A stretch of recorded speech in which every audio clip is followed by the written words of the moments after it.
What does it take to become a technical translator? Coming up.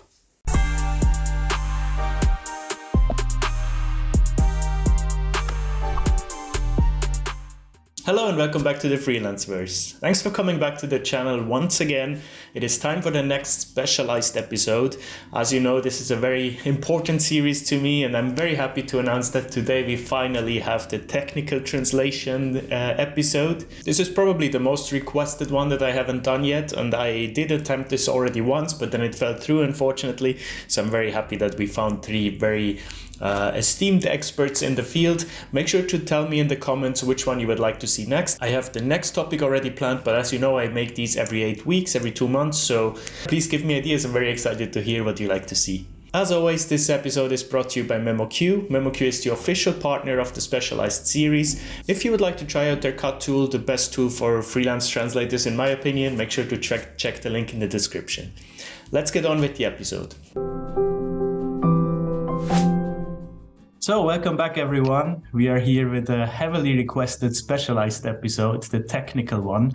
I tried to film this beforehand, but I just told the guests that it wasn't easy to find technical translators to come on here. So I'm very happy that we have three experts from the field. We have Nicole, Diana, and Pierre-Yves. I think the best would be if you guys could introduce yourself, tell us a bit about yourself. Pierre-Yves, would you like to start? Yeah, sure. So hello, everyone. My name is Pierre-Yves. I'm an engineer and a technical translator. I come from Nice in France, but right now I live in Italy with my Italian wife, who incidentally is also a specialized translator. I hold a master's degree in electrical and software engineering, which I studied for 5 years. Then I worked as an engineer for 4 years. And then 7 years ago, I decided to start a career as a freelancer in a technical translation. Brilliant. Nicole? My name is Nicole. I live in the south of Germany and near Lake Constance. I'm an engineer, a translator, and an interpreter. And my main languages are German, French, English, and Spanish. I worked as an engineer for 10 years in the industry of environment technologies like wastewater treatment plants and incineration plants, and also in the semiconductor sector and with construction machines. And then after 10 years, I decided to give up my engineering career, and one of my first choices was to start as a translator, as an interpreter, because I was always asked in my jobs to translate and to interpret. So I already did that during these 10 years of engineering. And I founded my company Tradustrie 20 years ago. And this is what I do now. I translate in the field I worked before, mostly, not only, but mostly. Amazing. Already 2 engineers/translators. What about you, Diana? Well, I'm Diana. I'm Spanish, and I'm actually, my first degree is in physics, so that's a change. And I work for many years also in production engineering and in quality management as well, in fields like optoelectronics, in medical devices as well, different fields. Even in technical purchasing as well for the Spanish administration. And I did that for 18 years almost, so a long time. I was always interested by translation, but it wasn't until 2015 that I started working full-time as a freelance translator. So as Nicole, I also work in fields that I know before, from either because I worked before on a similar field or because I studied it as well. Now, I told you before that many of my viewers are translation students wanting to get into the industry, and technical seems to be heavily sought after a specialization. So Diana, could you tell us a bit about the backgrounds that are needed to get into this specialization, both academically, professionally, personally as well? Well, the thing is, I only know my own background, and I think that it has been very useful for me. like I noticed when I translate, I really noticed that having this background, having been in a warehouse before, for example, having been in a production site with talking to operators, it really helps me have a context. Like sometimes texts are a little bit ambiguous. They are not ambiguous for the technical reader, because they also understand the context. But I find that if you don't understand everything, sometimes you can mistranslate it. And I see that. And also having this context helps you to find like the right word, like the natural word. Maybe not the academic one, but the natural one that people uses in the industry. So I find it really useful.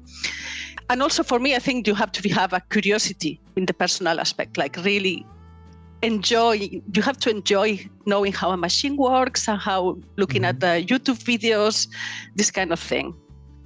And I also assume, because technical is such a broad field, right? You can go from aviation to medical devices to, I don't know, like engineering, as you said.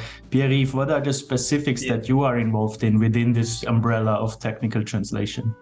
I mostly work with software, computer software, also industrial machinery. I've performed projects in the automotive industry, and I've also done a few projects in civil engineering. And these fields that you mentioned that you are specifically involved in, did this come naturally, or was it based on your professional background from before, or was it just the jobs that you found as a translator and it just evolved into that?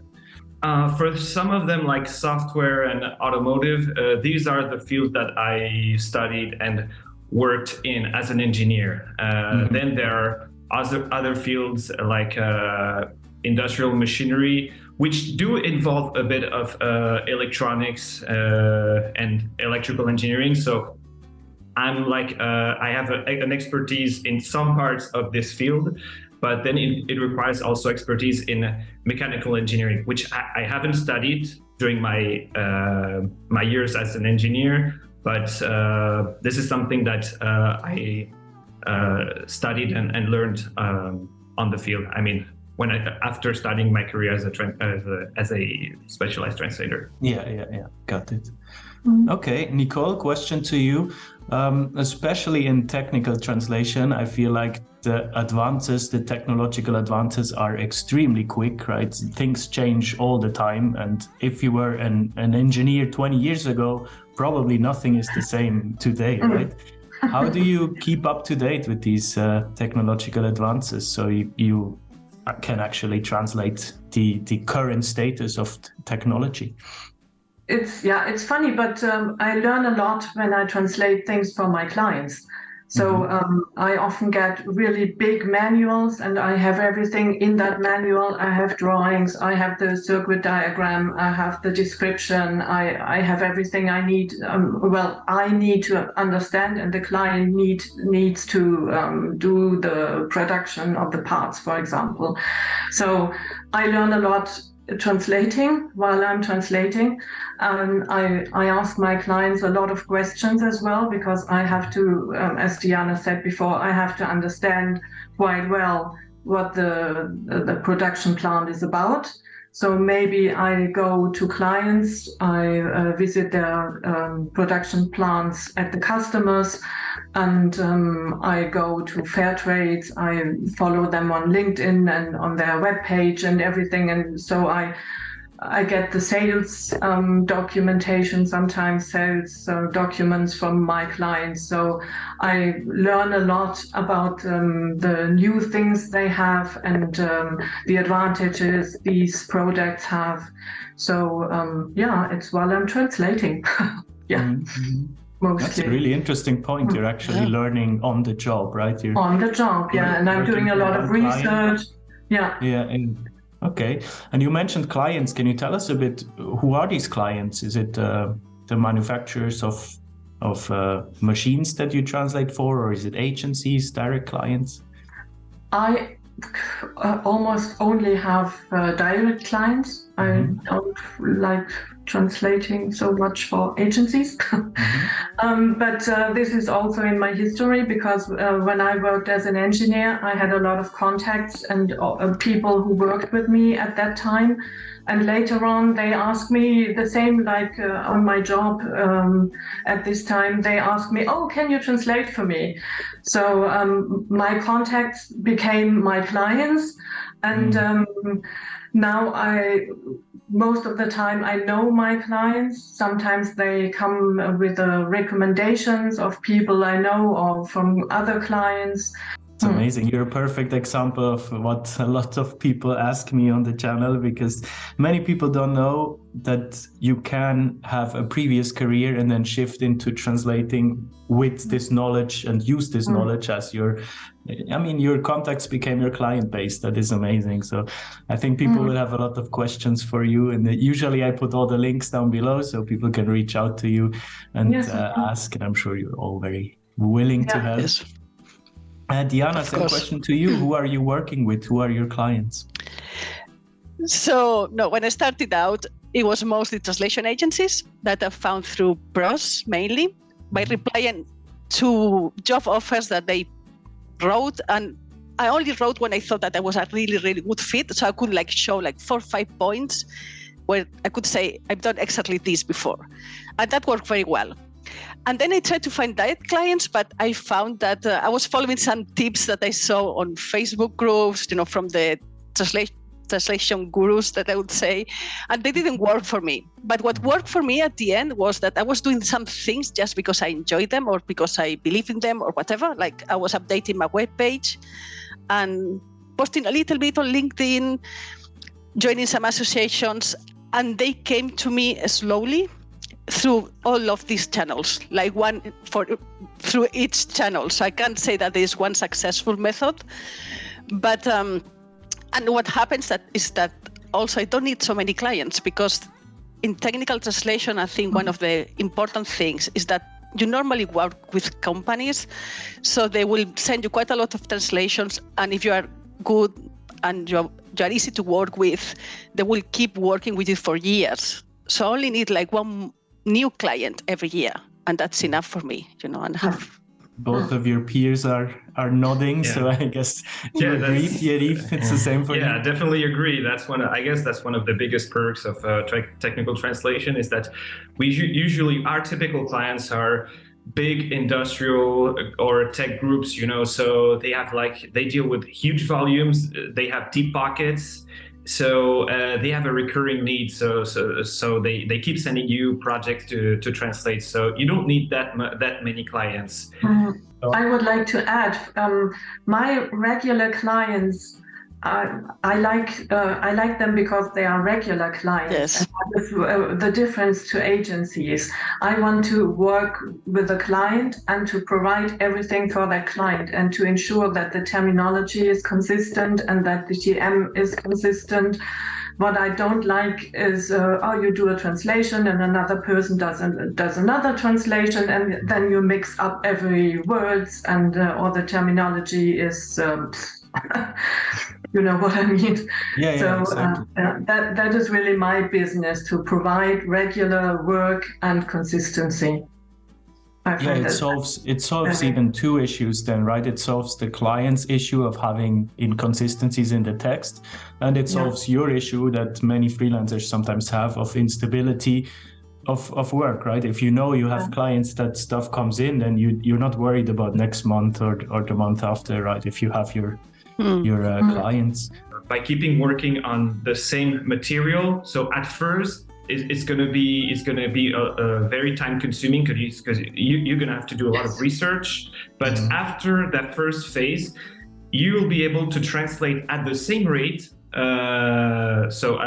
but twice as fast, or maybe 3 times as fast, because you're used to the material. So by billing the same rate per word, you'll be able to translate a lot faster. So it gets a lot more profitable the more you work with the same clients, That's what you mean. Yeah, definitely. And you get into the industry and into the technology, you really know what you're writing about. Exactly. Yes. Yeah.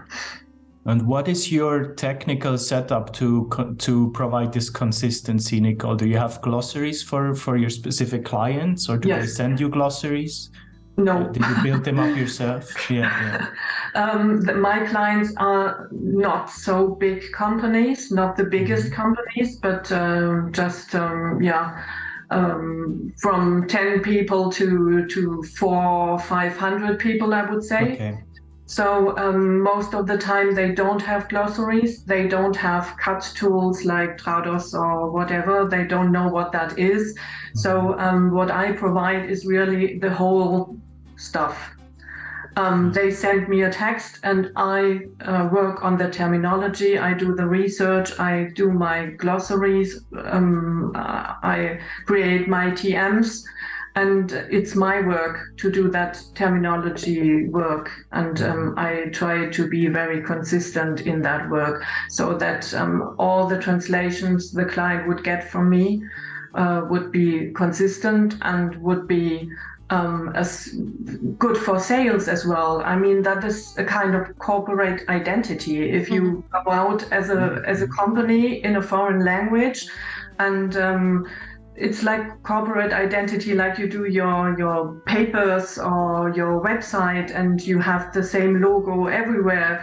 And the same for the terminology. You have to use the same words for the machines and the same words for whatever, for your technology. Exactly. That's your added value that you can provide, right? And the amazing thing about that, if you work with companies that don't have any internal localization departments, it really establishes you as the expert, right? You are the language expert for this specific country. That's it. Yeah. That's another advantage because the more you work with the same company, as I said, the faster you do your job and the better you do it, and the more irreplaceable you become. Yes. And they know who they're working with, because obviously if they go through an agency, the translator can change. And in this case, they know that they are working with an engineer or with, Absolutely, yeah. And agencies often also test new translators, right? So you never, I mean, nothing against agencies, but of course the consistency is much stronger when it comes from one person. Diana, I have one question for you. I have a lot of people in the audience that are kind of split because maybe they have an amazing background in engineering, but are not so strong yet in translation, right? Or the other way around, amazing writers, amazing maybe journalism background, but the technical background is not too strong. Do you have an opinion, like what is more important, the technical knowledge or the translation skills? Yeah, that's a hard one because I see both. You see both profiles quite a lot, and it's actually quite rare to find someone who has both. So I always try to keep in contact with people. I find other translators that I think that they have both. For me, again, but probably because of my own background, I think that the technical aspect is very important because that's what can cause the mistranslations and also use words which are unnatural. So I think the reader of that text will be also a technical person and maybe they will forgive some minor grammar problems, but they won't forgive a mistranslation, for example. Maybe if you send that text to a professional proofreader, maybe they won't be happy with it. But the real reader, the client, will probably be happier if it's a technical person, I think. So one thing that was interesting to me when I was studying translation, and I'm not sure why it is, but the technical track, we had a technical writing, technical translation track, was not seen as very attractive. People thought it would be boring, you would only translate manuals all the time, no creativity, etc. So that's why not many people went into it. And in hindsight, I kind of regret not have gotten into it because it's such an amazing education.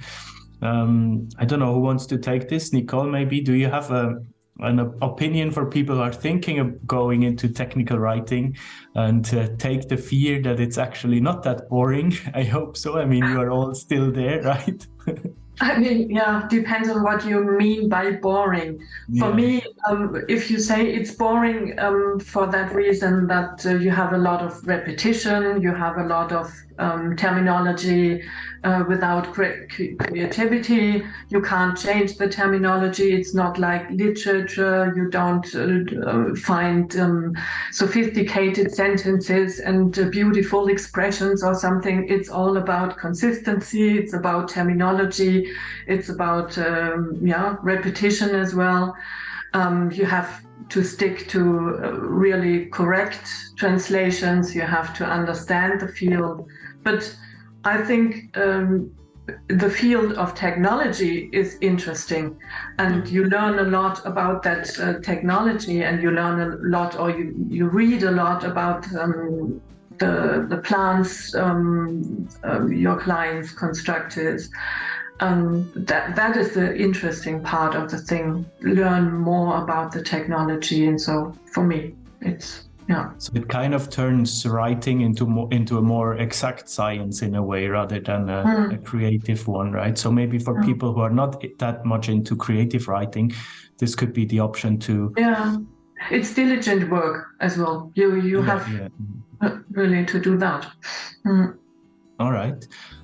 To really talk about like the actual technicalities of working, Diana, what does your setup look like? Do you work in CAD tools? Because Nicole mentioned that her clients don't have CAD tools, right? So I guess it's up to you. Yes, but I have. Right, exactly. It's up to you. You have to figure this out. So how does the workflow look like for you? You get, how do you get actual content from your clients? What's the format?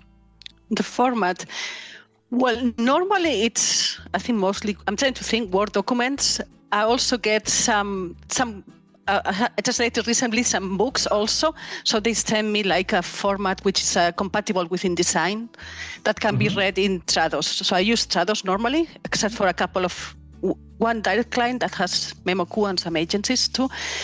So what I do is I work in Trados. I think you need to work in a CAD tool for sure in technical translation, because you need consistency is really, really important. So you need to have a glossary that automatically tells you if you're translating something in a different way, and you need to have translation memories.